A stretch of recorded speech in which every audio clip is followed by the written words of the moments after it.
السلام علیکم ورحمۃ اللہ تعالی وبرکاتہ۔ الحمد للہ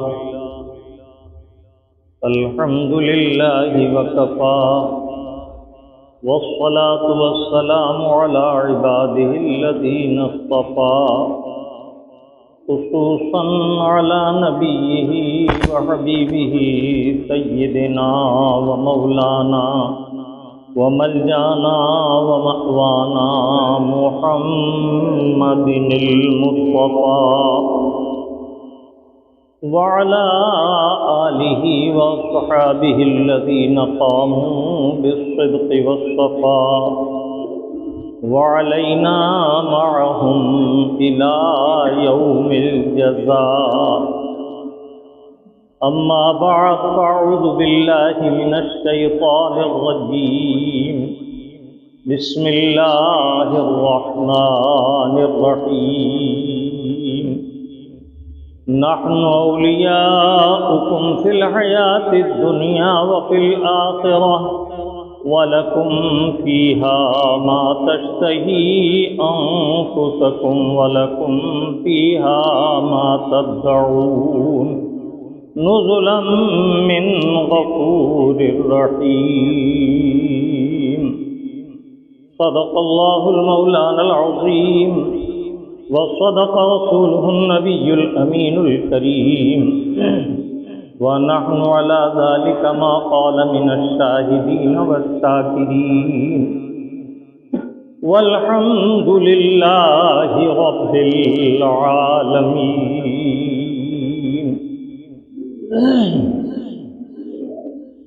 سب سے پہلے انتہائی ادب و محبت کے ساتھ بارگاہ نبی اور آل نبی میں درود پاک کی نظر محبت پیش کیجیے. صلی اللہ علی النبی الامی والہ صلی اللہ علیہ وسلم صلاۃ و سلام علیک یا سیدی یا رسول اللہ.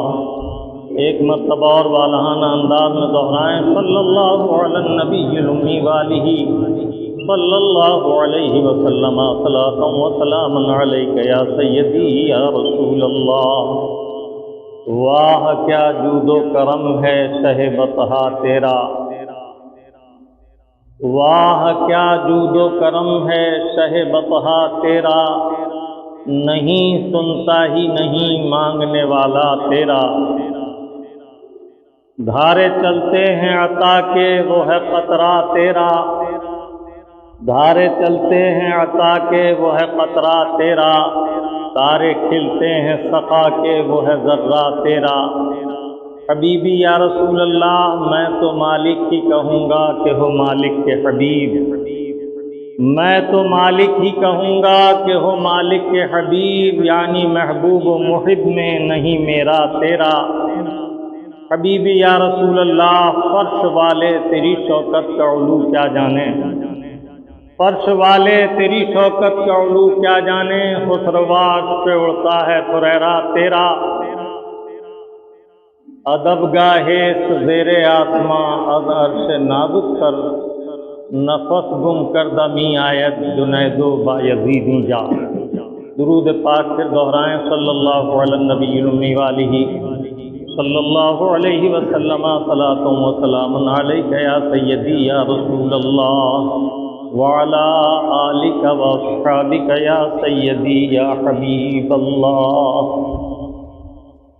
خطبہ مسنونہ کے بعد قرآن کریم فرقان حمید کی جس آیت بینہ کی تلاوت کا شرف حاصل کیا، کچھ دیر اس آیت پاک سے اکتساب فیض کریں گے. اللہ رب العزت مجھے اور آپ کو حق کہنے، حق سننے، حق پر استقامت کے ساتھ عمل کی توفیق عطا فرمائے. آپ کا پیارا رب عز و جل قرآن کریم فرقان حمید میں ارشاد فرما رہا ہے: نحن اولیاؤکم فی الحیات الدنیا وفی الآخرہ. ہم تمہارے دنیا اور آخرت میں بہترین دوست ہیں. ہم تمہارے دنیا اور آخرت میں بہت قریب ہیں. ہم تمہارے دنیا اور آخرت میں مددگار ہیں. اولیاء ولی کی جمع ہے، اور ولی کے معنی ہے قریب والا، مدد کرنے والا، دوست۔ اس اعتبار سے اس آیت طیبہ کے یہ سب معنی موزوں ہیں۔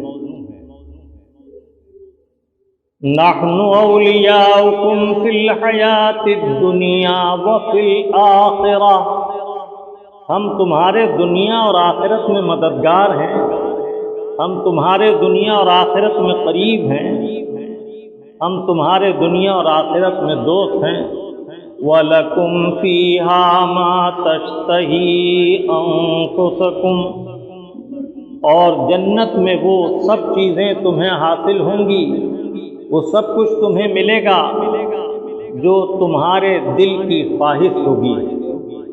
وَلَكُمْ فِيهَا مَا تَدَّعُونَ، اور اللہ تعالیٰ عز و جل وہ سب کچھ تمہیں عطا فرمائے گا جس کا تم سے وعدہ فرمایا گیا۔ نزلا من غفور رحیم،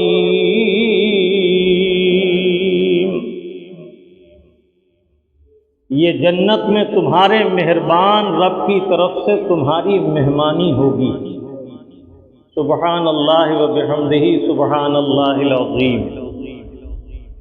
اللہ رب العزت کی اطاعت و فرما برداری دارین کی سرفرازی اور دونوں جہان کی کامیابی ہے۔ دوستوں کا قاعدہ ہے کہ ایک دوست دوسرے دوست کا خیر خواہ ہوتا ہے، بھلائی کا چاہنے والا ہوتا ہے، اور جو دوست حقیقتاً صحیح معنی میں دوست ہو وہ دنیا اور آخرت دونوں کی بھلائی چاہتا ہے۔ ان دونوں میں دنیا کی نعمتیں تو فانی ہیں اور آخرت کی نعمتیں باقی ہیں۔ اللہ رب العزت اس آیت طیبہ میں ارشاد فرما رہا ہے کہ ہم تمہارے دنیا اور آخرت میں دوست ہیں، مددگار ہیں۔ یا تو یہ کلام خود اللہ رب العزت کا کلام ہے، قرآن تو اللہ رب العزت ہی کا کلام ہے، لیکن قرآن کریم میں اللہ رب العزت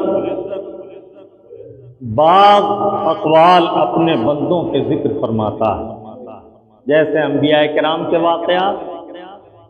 تو یہ بھی ممکن ہے کہ اس سے مراد ملائکہ ہوں، فرشتے ہوں، اور یہ بھی ممکن ہے کہ خود رب العزت کا یہ کلام ہو کر گویا اللہ رب العزت ہی اس سے مراد ہے۔ اس اعتبار سے اس آیت طیبہ کی علیحدہ علیحدہ تفسیریں ہوں گی، اور ہر تفسیر اپنے معنی میں عزیز و لذیذ ہوگی۔ پہلے ہم اسے اللہ رب العزت کی نسبت سے ذکر کریں کہ آپ کا پیارا رب عز و جل فرماتا ہے ہم تمہارے دنیا میں قریب ہیں۔ گزشتہ جمعے میں آپ نے آیت طیبہ سے سنا کہ اللہ رب العزت فرماتا نبی اولا بالمؤمنین من انفسہم، نبی مومنین سے ان کی رگے گلو سے بھی زیادہ قریب ہیں، ان کی جان سے بھی زیادہ قریب ہیں۔ تو ہم خوش نصیب ہیں، اپنی قسمت میں جس قدر بھی ناز کریں کم ہے کہ اللہ رب العزت نے ہمیں ایسا پیارا مہذب مذہب عطا فرمایا کہ جس میں دارین کی سعادتیں ہمیں حاصل ہیں۔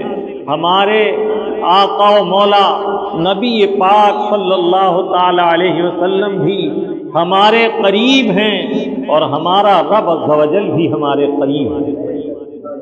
اللہ تبارک و تعالی جسم و جسمانیت سے پاک ہے، مکان و مکانیت سے پاک ہے، اور ہم جسم والے مکان والے، تو اللہ کا قرب کیوں کر ممکن ہے؟ ہم اللہ کے بندے، ہم پستی کے کمال کی منزل میں، اور اللہ رب العزت، اللہ رب العلا، عظمتوں میں سب سے عظیم عظمت کا حامل، ہم جسم و جسمانیت والے، بدن والے، مکان والے، زمان والے، اور اللہ زمان سے پاک، جسم و جسمانیت سے پاک، مکان سے پاک، تو اس کا قرب کیوں کر ممکن ہے؟ سبحان اللہ و بحمدہ سبحان اللہ العظیم، اس قرب سے مراد قرب مکانی نہیں، بلکہ اس قرب سے مراد اللہ رب العزت کا باعتبار علم و قدرت کے قریب ہونا ہے۔ ہر چیز آپ کے قریب ہونے میں ضروری نہیں کہ وہ مکمل طور پر جسم کے ساتھ تم سے قریب ہو۔ دیکھو آسمان کے سورج کی روشنی تم سے قریب ہے، لیکن ہر ایک فرد سے اسی قدر قریب ہے جس قدر آپ سے قریب ہے۔ وہیں ہما کے ہر فرد و بشر، ہر جن و انس، ہر کائنات کی شے کے ذرے ذرے میں سورج کی تجلی موجود ہے، لیکن اس کے باوجود سورج آسمان کی رفعتوں میں ہے۔ معلوم ہوا کہ فیض دینے والی ذات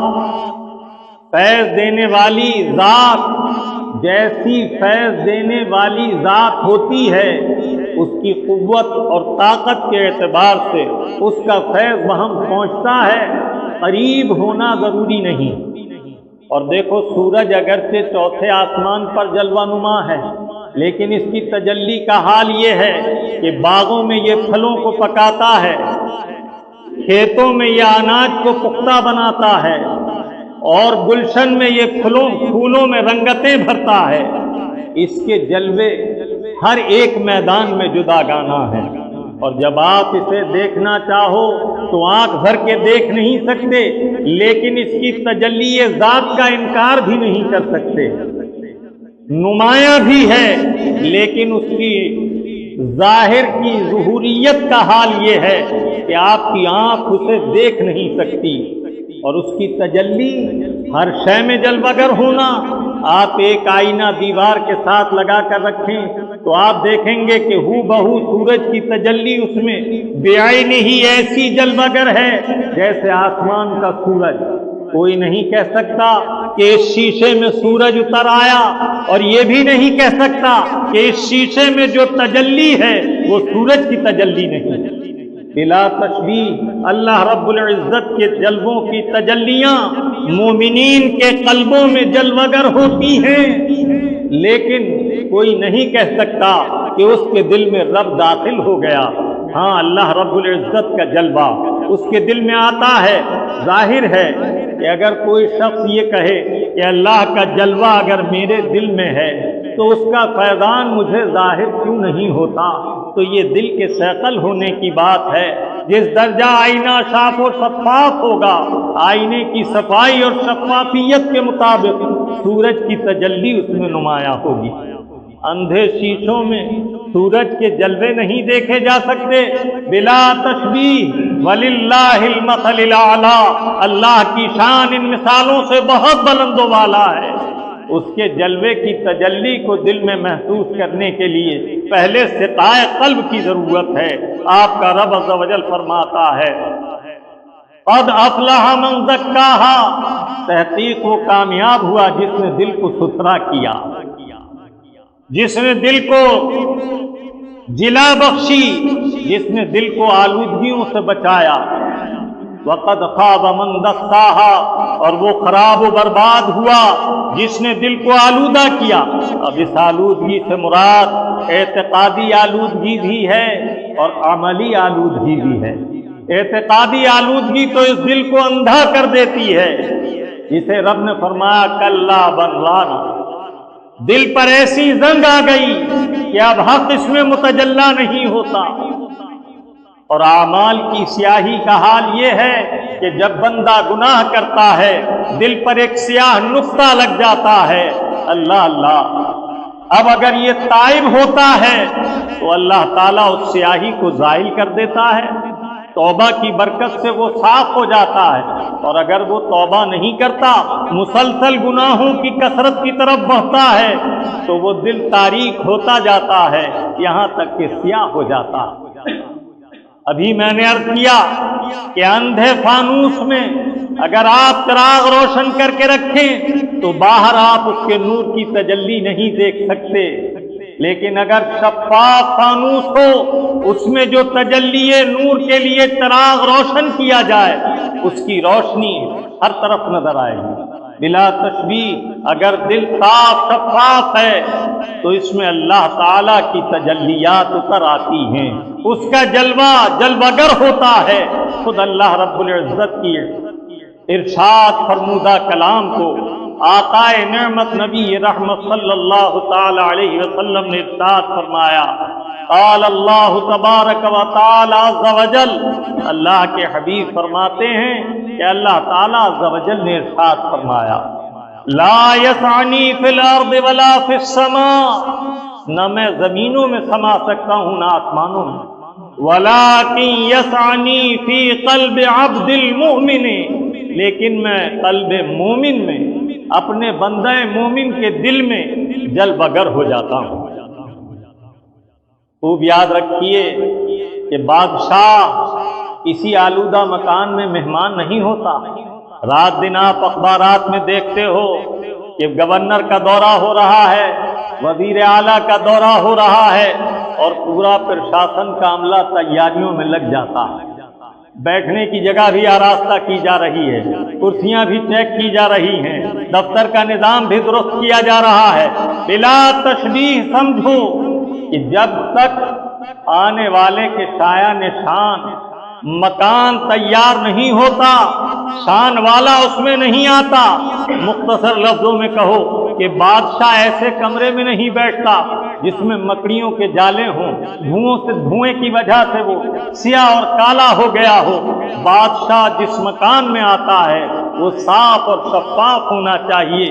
جب دنیاوی عارضی بادشاہوں کی شوکت اور عزت کا یہ حال ہے، ان کے جاہ و حشم کا یہ حال ہے، تو یہ احکم الحاکمین ہے، بادشاہوں کا بادشاہ ہے، قہار بادشاہ، جبار بادشاہ ہے، احکم الحاکمین اللہ رب العالمین ہے۔ اس کی تجلیات کے جلوے ایسے دل میں کیسے رونما ہوں گے جو گناہوں کی ظلمت سے تاریک ہو چکا، دھوئیں سے زیادہ کالا ہو چکا۔ اس لیے ضروری ہے کہ جلوہ الہی سے قلب کو آراستہ کرنے کے لیے اسے قلب کو صیقل کرو۔ اسی کو میرے آقا صلی اللہ تعالی علیہ وسلم نے ایک حدیث طیبہ میں ارشاد فرمایا، القلب تصدع کما یصدع الحدید اذا اصابہ الماء، دل کو بھی زنگ لگتی ہے جس طرح لوہے کو زنگ لگ جاتی ہے، جب وہ پانی سے ملتا ہے تو لوہا زنگالود ہو جاتا ہے۔ اللہ کے حبیب فرماتے ہیں جیسے زنگ لوہے کو لگتی ہے ایسے ہی دل بھی زنگالود ہوتے ہیں، گناہوں کی وجہ سے، ہمارے غلط کاموں کی وجہ سے۔ جھوٹ بول دیا، دل پر کالا نقطہ لگ گیا۔ دائیں جانب کا فرشتہ بائیں جانب کے فرشتے پر امیر ہے، وہ معلوم کرتا ہے اس نے جھوٹ بولا، اس نے کذب بیانی کی، یہ گناہ لکھ دوں۔ نیکی کا فرشتہ حکم کرتا ہے ابھی انتظار کرو۔ حدیث طیبہ میں ہے 7 ساعتوں تک وہ فرشتہ انتظار کرتا ہے، اگر یہ بندہ توبہ کر لیتا ہے تو اللہ تعالیٰ کا وہ فرشتہ جو امیر ہے بائیں جانب کے فرشتے پر کہتا ہے اب یہ گناہ نہ لکھ کے اس نے اپنے مولا سے توبہ کر لی، اور اگر وہ گناہ کر کے توبہ نہیں کرتا تو اس کے دل پر سیاہ داغ لگ جاتا ہے۔ یہ سلسلہ یوں ہی جاری رہتا ہے۔ اسی لیے اللہ کے حبیب صلی اللہ تعالی علیہ وسلم نے فرمایا کہ صبح سے شام تک اپنے مولا کی بارگاہ میں توبہ و استغفار کرتے رہو۔ لا الہ الا اللہ وحدہ لا شریک لہ واستغفر اللہ واتوب الیہ، جسے جیسے توبہ کرنا ممکن ہو توبہ کرتا رہے۔ سبحان اللہ و بحمدہ سبحان اللہ العظیم۔ تو میں عرض کر رہا تھا کہ جب دل صیقل و صاف و شفاف ہوتا ہے تو اللہ رب العزت کے جلووں کی تجلیاں اس دل میں اتر آتی ہیں، اور جب دل صاف و شفاف ہوتا ہے اس کے انوار و تجلیات اس میں گھر کر لیتے ہیں، تو یہ دنیاوی حجابات، یہ ظاہری اسباب، یہ حجاب کے امور اس کے لیے حجاب نہیں رہتے۔ جب وہ بندہ نظر اٹھاتا ہے تو حجابات اس سے اٹھ جاتے ہیں، جو وہ دیکھنا چاہتا ہے رب اسے دکھاتا ہے۔ جو وہ سننا چاہتا ہے رب اسے سناتا ہے۔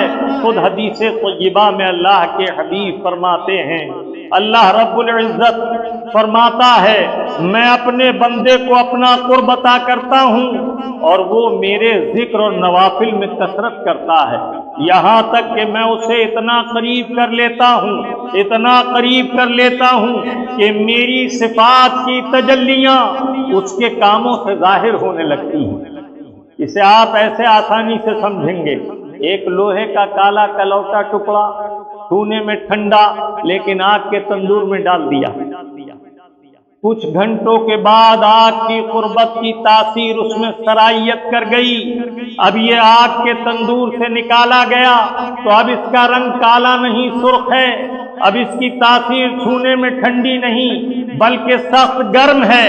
جس طرح آگ کا انگارہ جلاتا ہے اگر کپڑے کے دامن میں لے لو اسی طرح یہ لوہے کا ٹکڑا بھی جلائے گا، اور جب یہ اس کی صحبت سے آگ کی دور ہوا اور دیر تک آگ کی صحبت سے دور رہا تو اپنی اصل حیت کی طرف پلٹنے لگا، یہاں تک کہ کچھ دیر کے بعد، کچھ وقت گزر جانے کے بعد چھونے میں ٹھنڈا دیکھنے میں سیاہ ہو گیا۔ اب اس کا کام وہ نہ رہا جو آگ کی صحبت سے اس میں تاثیر آئی تھی۔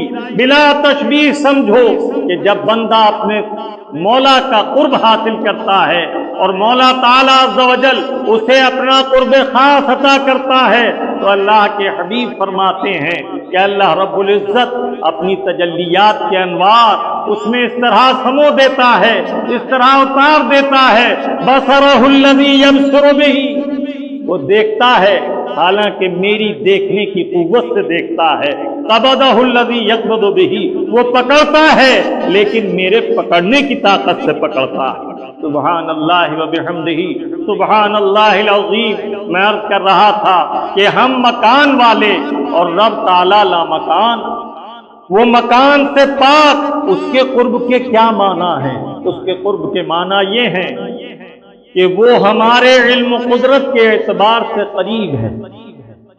ہم جس وقت جو ارادہ کرتے ہیں وہ ہمارے ارادوں کو جانتا ہے، ہم جس وقت جو کام کرتے ہیں وہ ہمارے کاموں کو ملاحظہ فرماتا ہے، وہ ظاہر کو بھی جانتا ہے، باطن کو بھی جانتا ہے۔ اور اللہ تعالیٰ کے قرب کے معنی ایک آیت طیبہ میں اللہ تعالیٰ عز و جل نے یوں سمجھا ہے، ان رحمت اللہ قریب من المحسنین، اللہ کی رحمت بہت زیادہ قریب ہے اچھے اعمال کرنے والوں سے، اچھے کام کرنے والوں سے، حسن عمل کرنے والوں سے، محسنین سے اس کی رحمت بہت قریب ہے۔ آپ نے دیکھا ہوگا بے قرار دل ہو، بے چین دل ہو، گناہوں کی وجہ سے وحشت قلب نے ستایا ہو، وضو کر کے مسجد میں آ جائے، اللہ کی رحمت کے گھر میں آ گیا، اب اس کے دل کو سکون و اطمینان ہوگا۔ بسا اوقات مساجد میں، اولیاء کرام کے مزارات پر، علماء کرام کی مجلسوں میں، علماء ربانین کی بیٹھنے کی جگہوں پر ایسی تسکین اور راحت نصیب ہوتی ہے کہ بے چین و بے قرار آ کر بھی کہہ اٹھتا ہے آپ کے یہاں بڑا سکون ہے، مسجد میں آ کر بڑا اطمینان اور سکون حاصل ہوا۔ یہ بے قراری دل کس لیے جاتی رہی، یہ سکون و راحت کس لیے حاصل ہوا؟ ان رحمت اللہ قریب من المحسنین، اچھے کام کرنے والے اللہ کے محسن بندوں کے ساتھ اللہ تعالیٰ کی رحمت بہت قریب ہوتی ہے۔ جب تم ان سے قریب ہوگے، اس رحمت سے قریب ہو جاؤ گے تو یہ معنی ہے ہم تمہارے بہت قریب ہیں۔ نحن اولیاؤکم فی الحیات الدنیا وفی الآخرہ، ہم تمہارے دنیا اور آخرت میں مددگار ہیں۔ سبحان اللہ۔ جب کوئی کسی کی خبر نہ لے اور وہ بندہ اپنے مولا کو پکارے تو اللہ رب العزت اس کی پکار کو سنتا ہے۔ اللہ رب العزت فرماتا ہے وَإِذَا سَأَلَكَ عِبَادِي أَنِّي فَإِنِّي قَرِيبٌ أُجِيبُ دَعْوَةَ الدَّاعِ إِذَا دَعَانِي فَلْيَسْتَجِيبُوا لِي۔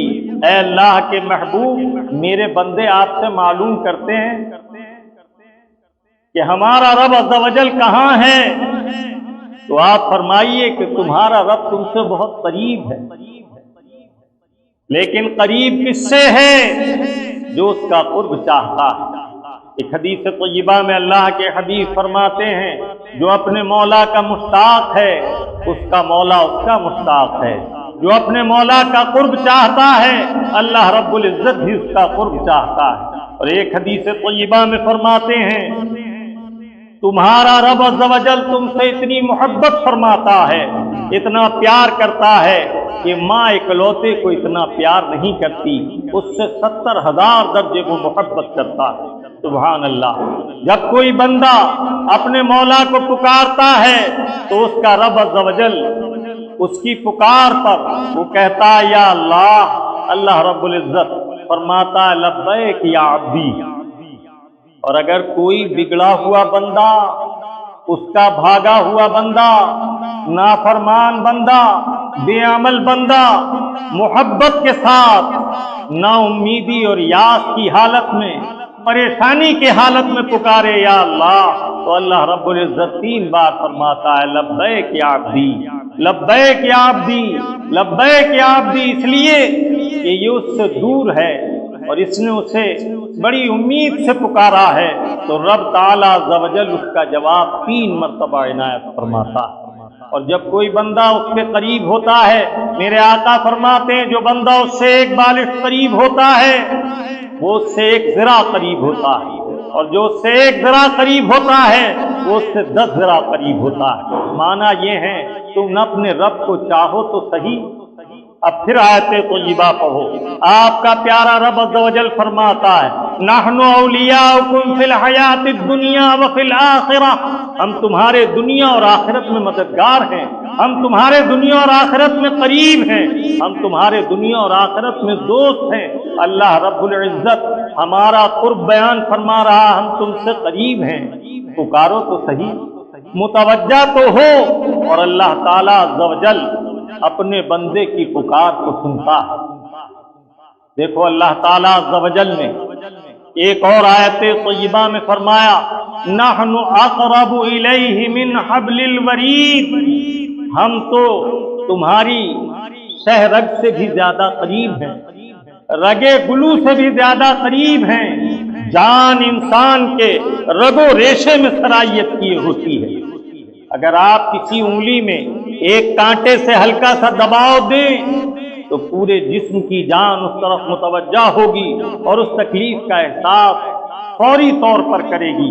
جس طرح جان جسم کے رگ و ریشے سے پیوست ہے، اسی طرح ہمارا مولا ہمارے لیے رگ جان سے بھی زیادہ قریب ہے، لیکن ہم اس سے غافل ہوئے ہیں، اس کے ذکر سے غافل ہوئے ہیں، اور اس کی رحمت نے ہم سے منہ موڑ لیا۔ جب ہم اسے اپنے طرف متوجہ کرنے کے لیے کمال محبت سے پکاریں تو اللہ رب العزت ہم سے بہت قریب ہے، بلکہ اگر حسن عمل کے ساتھ اسے یاد کریں، حسن ذکر کے ساتھ اسے یاد کریں تو اس کا وعدہ کرم ہے ان رحمت اللہ قریب من المحسنین۔ یہ معنی ہے رب تعالیٰ کے قریب ہونے اور مددگار ہونے کے، اس کے سوا کسی کی مدد نہیں جب تک کہ وہ مدد نہ فرمائے۔ اولیاء کرام مدد کرتے ہیں، آپ ایک دوسرے کی مدد کرتے ہو، ماں بچے کی مدد کرتی ہے، لیکن حقیقی مدد اللہ رب العزت کی مدد ہے۔ اس نے انہیں مدد کے قابل بنایا اور تم پر مہربان کیا تو تم پر یہ انعام و احسان کرتے ہیں۔ اگر ماں کے پستان میں اللہ رب العزت دودھ نہ اتارے تو ماں 1000 ممتا کے بعد، سینے سے لگانے کے بعد بچے کو دودھ نہیں پلا سکتی۔ معلوم ہوا ماں کی ہمدردی اور ماں کی مدد جو ہے وہ بھی اللہ رب العزت کی مدد سے جڑی ہوئی ہے۔ اللہ نے اس کی مدد کی تو اسے اس قابل بنایا کہ وہ تمہیں سیراب کرے، تو اس نے تمہیں سیراب دیا۔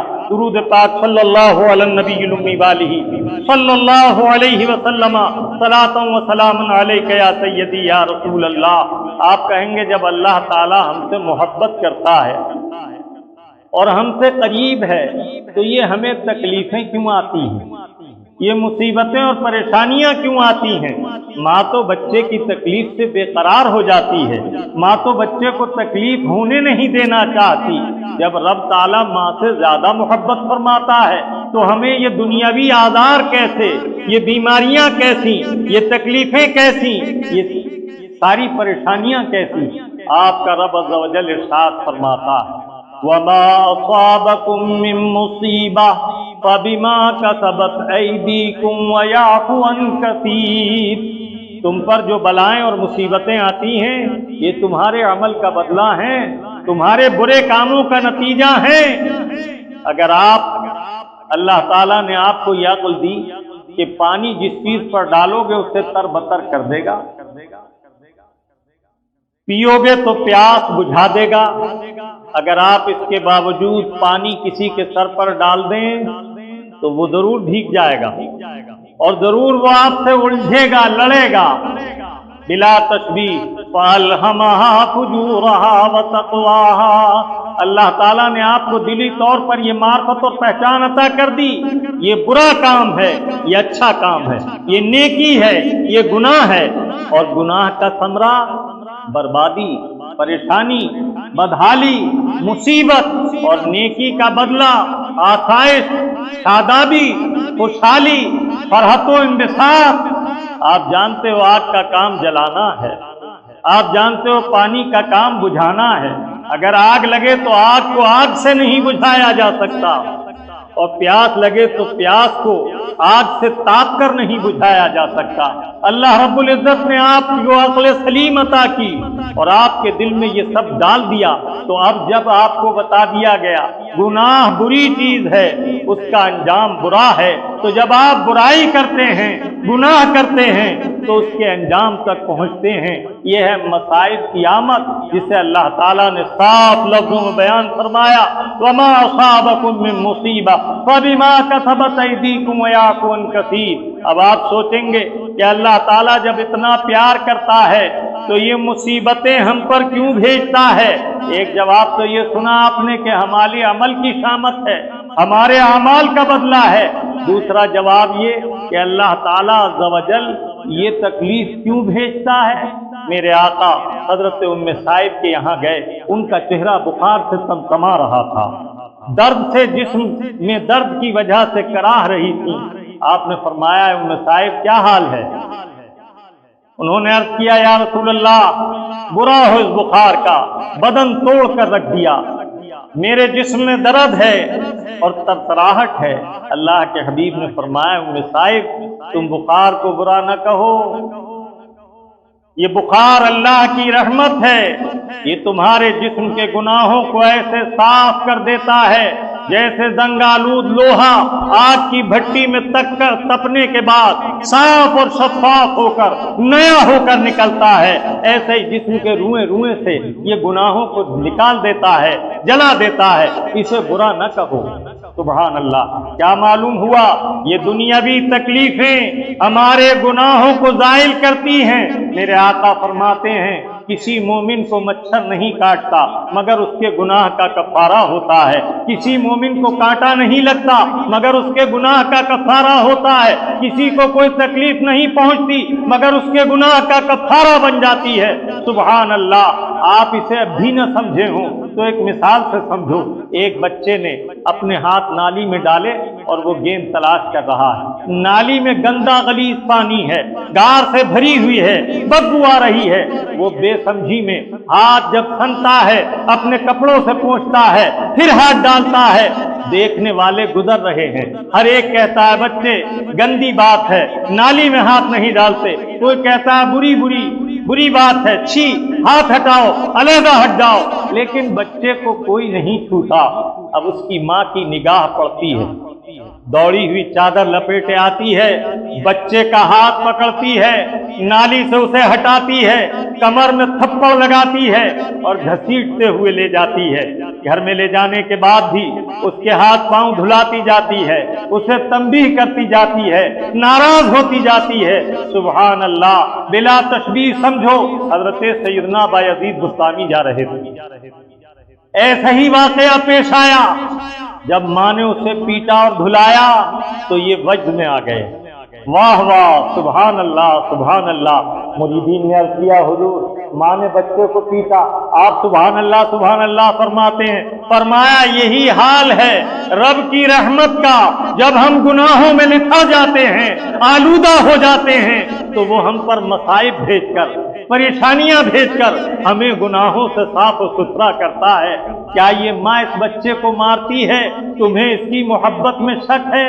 کیا اس کے مارنے کو لا حاصل سمجھتے ہو؟ بلا تشبیہ اس کے مارنے میں شفقت و محبت ہے۔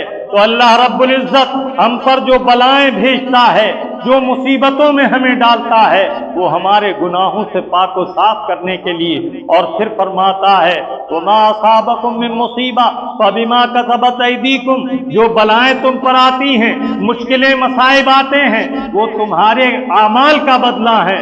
وَيَعْفُو عَن كَثِيرٍ، اور بہت سی خطائیں تو وہ ہیں جنہیں ہم اپنے فضل خاص سے معاف کر دیتے ہیں۔ جیسے ماں ہر بات پہ بچے کو پیٹتی نہیں، لیکن سنگین بات پر بے پیٹے چھوڑتی نہیں۔ اور دیکھو ماں کی ممتا بے لوث، لیکن اس کے باوجود ماں بیٹے کے سب ناز اٹھاتی ہے، جائز ناجائز، اس کی صلاح و فلاح پر اس کی نظر نہیں ہوتی۔ لیکن باپ کی محبت ماں سے جداگانہ ہے، باپ محبت کرتا ہے، لیکن اس کی صلاح و فلاح، نفع و ضرر پر بھی اس کی نظر ہوتی ہے۔ تو باپ بیٹے کے زیادہ چوچلے نہیں کرتا، وہ ایک حاکم کی طرح مہربانی کرتا ہے۔ تو رب تعالیٰ عز و جل کی محبت ہمارے ساتھ ہے، لیکن وہ احکم الحاکمین ہے، ہمیں تنبیہ بھی فرماتا ہے۔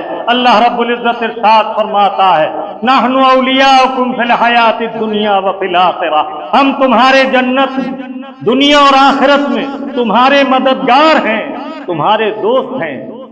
جنت میں بھی اللہ تعالیٰ عز و جل ہمارے ساتھ یہ کرم فرمائے گا کہ ہمیں اپنا دیدار کرائے گا، اپنی نعمتوں سے لطف اندوز کرے گا۔ پھر فرمایا وَلَكُمْ فِيهَا مَا تَشْتَهِي أَنفُسُكُمْ، جنت میں ہر وہ نعمت، دنیا میں تم کچھ مانگتے ہو، کچھ مل جاتا ہے، کچھ نہیں ملتا، کچھ کے بدلے اجر و ثواب ملتا ہے، کچھ کے بدلے گناہ بخشے جاتے ہیں۔ لیکن جنت میں جو ارادہ کرو گے وہ سب کچھ ملے گا۔ وجہ کیا ہے؟ وہاں مہمانی ہے مہربان رب کی، اور مہمان کی دلجوئی میزبان کرتا ہے، مہمان کی تواضع میں کوئی کسر اٹھا نہیں رکھتا، لیکن اس کا استحقاق مہمانی کا اعمال صالحہ ہے۔ ہمیں چاہیے کہ ہم اپنے رب کی فرما برداری کریں۔ ایک عالم صاحب واعظ فرما رہے تھے، کبھی خوف خدا دلاتے، کبھی بشارتیں سناتے، کبھی لوگ خوشی میں سرمست نظر آتے اور کبھی غمزدہ ہو کر رونے لگتے۔ جب واعظ ختم ہوا تو وہ فقیر، مجذوب فقیر عالم صاحب کے قریب آئے، فرمایا رسول اللہ کی امت سے بڑا طویل واعظ فرمایا، انہیں دو باتیں بتا دیتے، تم اللہ کی مانو، اللہ تمہاری مانے گا، تم اس کی فرما برداری کرو، وہ تمہارے کاموں کو پورا فرما دے گا، وہ تمہاری ہر ضرورت اور ہر ارادے کے ساتھ تمہیں راضی کر دے گا، اور جب تک تم اس کے نافرمان ہو وہ بھی تمہارے ساتھ امتحان فرماتا اور آزمائش سے لیتا ہے۔ اللہ تبارک و تعالی ہمیں اور آپ کو حسن عمل کی توفیق عطا فرمائے۔ مولا تعالی عز و جل اپنے فرما بردار بندوں میں ہمیں شمار فرمائے اور فرما برداری کی توفیق عطا فرمائے۔ وما علینا الا البلاغ۔